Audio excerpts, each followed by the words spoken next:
नमस्कार दोस्तों, लो विद साजिद में आपका स्वागत है। आज की इस वीडियो में हम sale of goods act 1930 unit 4 को पूरी तरह से हिंदी में और परीक्षा के दृष्टिकोण से समझेंगे। ये लेक्चर खास तौर पर LLB first semester, BLLB fifth semester के छात्रों के लिए बहुत महत्वपूर्ण है। चलिए शुरू करते हैं बिना समय गवाए। आज हम इन टॉपिक्स को कवर करेंगे। Number 1 transfer of title, number 2 passing of property in goods, number 3 delivery of goods and rules, number 4 unpaid sellers and his rights, number 5 remedies for breach of contracts. सबसे पहले समझते हैं ट्रांसफर ऑफ टाइटल क्या होता है। जब किसी वस्तु का स्वामित्व ओनरशिप एक व्यक्ति से दूसरे व्यक्ति को चला जाता है तो उसे ट्रांसफर ऑफ टाइटल कहा जाता है। सामान्य नियम नियमोदत्त कोर्ट नॉन हैबिट, अर्थात कोई भी व्यक्ति अपने से बेहतर अधिकार किसी को नहीं दे सकता। अपवाद एक्सेप्शंस, कानून कुछ स्थितियों में इस नियम से हटकर अनुमति देता है, जैसे मर्केंटाइल एजेंट द्वारा बिक्री, एस्टोपल के आधार पर, जॉइंट ओनर द्वारा बिक्री, sale in position, buy in position. निष्कर्ष, हर बिक्री में टाइटल का अवैध होना जरूरी है। अब बात करते हैं पासिंग ऑफ प्रॉपर्टी का अर्थ। ये तय करता है कि माल का मालिक कब बदलेगा। ए स्पेसिफिक गुड्स, यदि अनुबंध बिना शर्त हो और वस्तु डिलीवरी योग्य अवस्था में हो तो प्रॉपर्टी तुरंत पास हो जाती है।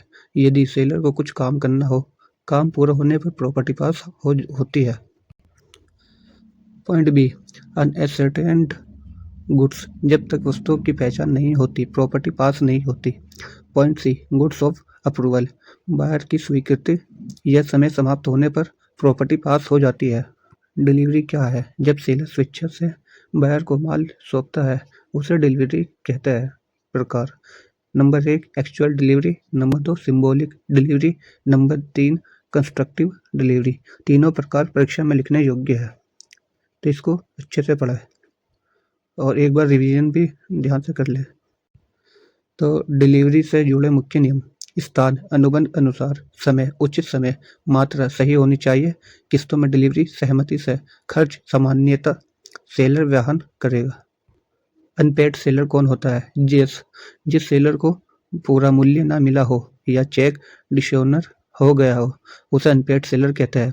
अधिकार गुड्स के खिलाफ: number 1 right of line, number 2 stoppage in transit, number 3 resale का अधिकार।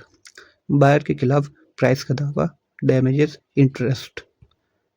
सेलर के उपाय: suit for price, damages, interest, contract rescind करना।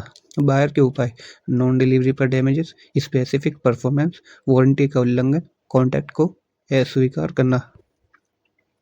तो दोस्तों, आज हमने sale of goods act unit 4 को सरल भाषा, कानूनी शब्दावली और एग्जाम पॉइंट्स के साथ समझा। अगर वीडियो उपयोगी लगा हो तो लाइक, कमेंट, सब्सक्राइब जरूर करें। लो विद साजिद। लो पढ़ना आसान बने, यही हमारा उद्देश्य है।